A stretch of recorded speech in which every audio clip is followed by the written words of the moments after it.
قال الله سبحانه وتعالى في القرآن المجيد في القرآن الحميد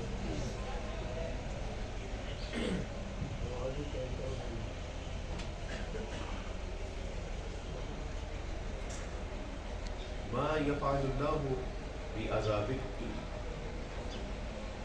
صدق الله العظيم رب اشرح لي صدري ويسر لي امري واحلل عقدة من لساني يفقهوا قولي ربی زدنی علما آمین یا رب العالمین۔ ہر طرح کی تعریف اللہ سبحانہ و تعالیٰ کے لیے ہے جو رب ہے تمام جہانوں کا اور جس کے اختیار میں ہم سب کی جان ہے اور بالآخر ہم سب کو اسی کی طرف لوٹ کر جانا ہے۔ اور کروڑوں درود و سلام نبی کریم صلی اللہ علیہ وسلم کی ذات اقدس پر کہ جنہوں نے بھٹکی ہوئی انسانیت کو ایک ایسا صراط مستقیم عطا کیا کہ جس پر چلنے کا انعام اللہ کے یہاں مسئلہ ہے۔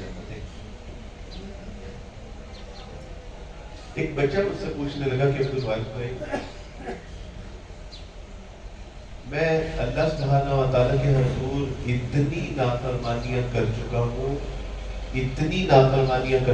کہ کیا اللہ سبحانہ و تعالیٰ مجھے معاف فرما دیں گے؟ تو میں نے بلا توقف عرض کی کہ نہیں، اللہ سبحانہ و تعالیٰ بیٹا محض تجھے معاف نہیں فرمائیں گے بلکہ صدقے دل سے اگر تو نے اللہ کے حضور توبہ کی اور اللہ سے صلح کر لی تو اللہ سبحانہ و تعالیٰ محض معاف نہیں فرمائیں گے، اللہ تیرے گناہوں کو نیکیوں سے بدل دیں گے۔ اور پھر لوگ سمجھتے ہیں کہ کیا اللہ ہمیں عذاب دے، کیا اللہ ہماری ہڈیوں کو کچوبر بنا کے دوزخ میں ڈال دے؟ میرے بندے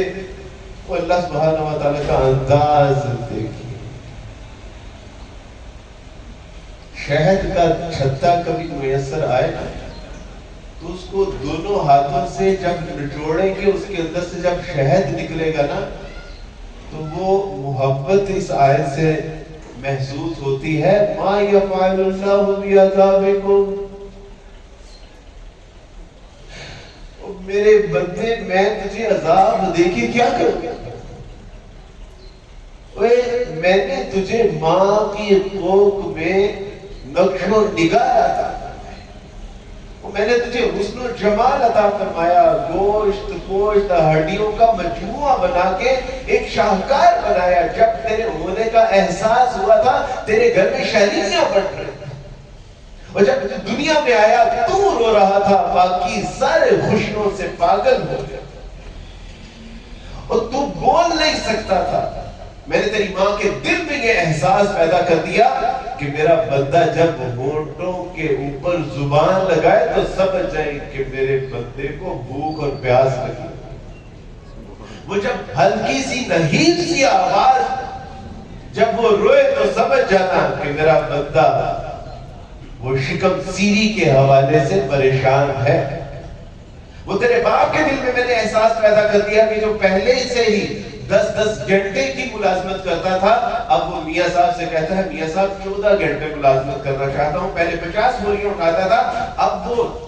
100 بوریاں اٹھانے کے لیے تیار ہے۔ کیوں بھائی تم تو بوڑھے ہو رہے ہو؟ وہ کہتا ہے نہیں، دراصل معاملہ یہ ہے کہ ہمارے گھر میں ایک نیا مہمان آیا ہے، اب اس کے پیمپر کی بھی ضرورت ہے اور خوشی سے کر رہا ہے،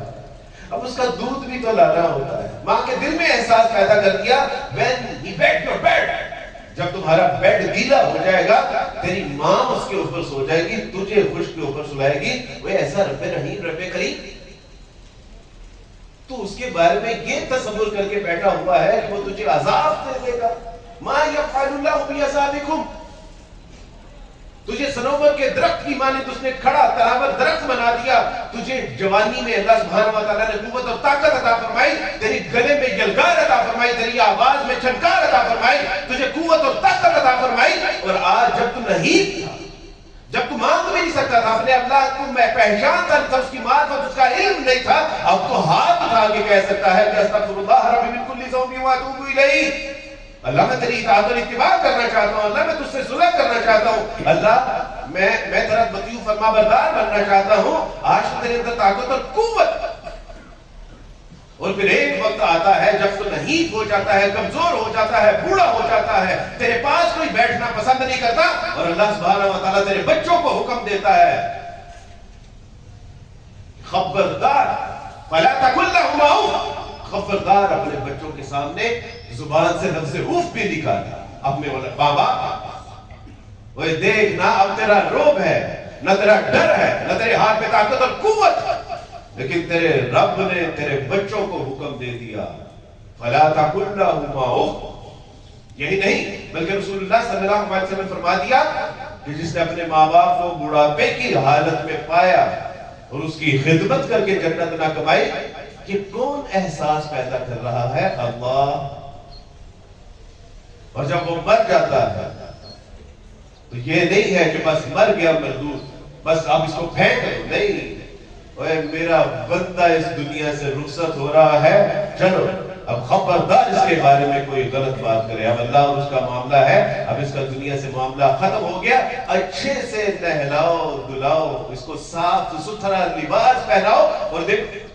کوئی رشتہ داریاں نہیں ہیں، کوئی لین دین نہیں ہے، کوئی مال و متاع کا معاملہ نہیں ہے، کوئی اس کے ساتھ جو ہے وہ، اللہ نے کہا کہ دیکھو میرا بندہ ہے، آ جاؤ، اللہ سبحانہ و تعالیٰ ورڈ میٹر ود می، میرا اس کا کوئی تعلق ہی نہیں۔ اللہ نے کہا کہ اچھا اگر تم اس کے جنازے میں شریک ہوگے تو ایک قرات اجر عطا فرماؤں گا، دین اوکے انشاءاللہ I will come، اور اگر تم قبر تک اس کے ساتھ جاؤ گے تو 2 اجر عطا فرماؤں۔ اللہ سبحانہ تعالیٰ نے میں پورے جنازے میں اس کے شریک ہوں گا، اللہ نے اجر و ثواب کا کہہ کے اپنے بندے کا اکرام کروایا، اور سارے کوئی نہیں جانتا، نہ کوئی باپ ہے، نہ کوئی بیٹا ہے، نہ کوئی رشتہ دار ہے، نہ کوئی کاروباری لین دین ہے، لیکن ہر بندہ ہاتھ اٹھا کے دعا کر رہا ہے اللہم اغفر، اللہ سے معاف فرما، اللہ سے رحم فرما دی، اللہ سے جنت میں جگہ عطا فرما دی، اللہ سے دوزخ سے نجات عطا فرما دیجیے۔ ہر بندہ دعا کر رہا ہے، ہر بندہ عزت احترام کے ساتھ اس کو مٹی کے اندر دفن کرتا ہے، مٹھی ڈالتا ہے، پھر ہاتھ اٹھا کے دعا کرتا ہے میرے بندے میں نے تجھے اتنا بہترین خوبصورت شاہکار بنایا، تجھے عزت احترام عطا فرمایا، اکرام عطا فرمایا، اور تو میرے بارے میں یہ تصور کر کے بیٹھا ہوا کہ میں تجھے عذاب دوں۔ وہ یاد کر جب عہد الست میں نے کہا تھا الست بربکم، تو نے کہا تھا قالوا بلا، تو پھر اللہ نے محبت سے کہا فأین تذهبون، میرے ساتھ وعدے اور وفا بھی کر چکے ہو، تو پھر کدھر لگے بٹاتے ہیں؟ Now where are you going؟ اور پھر کتنے جا رہے ہو، چلے ہو؟ وہ کنے یا ایھا الانسان ما غرک بربک الکریم، وہ کس نے تجھے تیرے رحیم رب کے بارے میں دھوکے میں ڈال دیا؟ وہ رب جس کے احسانات کو گننا شروع کرے تیری زندگی کی سانسیں ختم ہو جائیں گی تو اپنے رب کے احسان نہیں گن سکتے۔ چلے آج تو اپنے رب کے بارے میں نبی علیہ السلام سے میرے ہی جیسے کسی کم اعتقاد نے پوچھا ہوگا کہ اللہ سبحانہ و تعالیٰ کو میرے گناہوں کے سبب سے میری ہڈیاں توڑ دیں گے، عذاب قل یا عبادی الذین اسرفوا علی انفسہم، اے نبی میرے ان بندوں سے کہہ دیجئے جو تہجد گزار نہیں، جو عبادت گزار ہے نہیں، جو صدقہ خیرات کرنے والے ہیں نہیں، جو جہاد کرنے والے ہیں نہیں، میرے ان بندوں سے کہہ دیجئے رسول اللہ صلی اللہ علیہ وسلم کہ جنہوں نے اپنی جانوں کے اوپر اس قدر ظلم کیا ہے کہ جسم کا ایک بال اعلیٰ کا ایک مطلب ہے پوری طرح سے ڈھانپ لینا، اعلیٰ انفسی، جنہوں نے اپنے نفوس کو پوری طرح سے گناہوں کی دلدل سے لت پت کر لیا ہے، اے رسول اللہ اللہ نو آخ دیو لا تقنطوا من رحمت اللہ، وہ چلے ہو اپنے رب دی رحمت تو نام امید نہ ہونا، وہ ایک دفعہ آنکھوں تے صحیح کہ استغفر اللہ، وہ اللہ تاڑے گناہ من تاڑ نیکیاں دے نال بدل دے گا، وہ ایک دفعہ ذرا اپنے رب کی طرف چل گیا، وہ تاڑے دوڑ کے آئے گا، وہ ایک بارش آؤ 2 بارش آئے گا، وہ ذرا اپنے رب کی طرف رجوع کر کے دے دیکھو، وہ تیرا رب تینوں بھاگ نہ ڈالے، وہ تیری مرادیں نہ پوری کر، وہ تجھے قلبی اور جسمانی اور روحانی سکون نہ عطا فرمائے، وہ چلے اب پھر آگی ما یفعل اللہ بعذابکم، تیرا رب تینوں عذاب دے کے چلے کی کرے گا۔ اللہ سبحانہ و تعالیٰ سے دعا ہے کہ اللہ سبحانہ و تعالیٰ اپنی محبت کے سحر میں ویسے مبتلا ہونے کی توفیق عطا فرمائے جیسے اللہ کو مطلوب ہے، محبوب ہے، مقصود ہے، اور آج کل یہ جو روح جو پہچانتی ہے اپنے رب کو، جب ذکر کیا جاتا ہے تو اندر رقص کرتی ہے، جب اس کا قرآن پڑھا جاتا ہے تو قلب سکون سے سرشار ہو جاتی ہے۔ آج کل یہ کمزور ہو رہی ہے جو کہ گھوڑا ہے اور جسم جو کہ سوار ہے، روح تگڑی ہو رہی ہے اور جسم کمزور ہو رہا ہے۔ آج کل یہ اپنے رب کو جاننا بھی شروع کر دیتی ہے، پہچاننا بھی شروع کر دیتی ہے، اس کی اطاعت اور اتباع میں بھی لگ جاتی ہے۔ تو دوستو، اللہ سبحانہ وتعالیٰ کی محبت کو پڑھیے، سمجھیے، جانیے کہ وہ آپ سے کتنی محبت کرتا ہے۔ پھر اس کی محبت کے بعد کسی کی محبت پھر ججے گی نہیں۔ اللہ سبحانہ وتعالیٰ سے دعا ہے کہ اللہ سبحانہ وتعالیٰ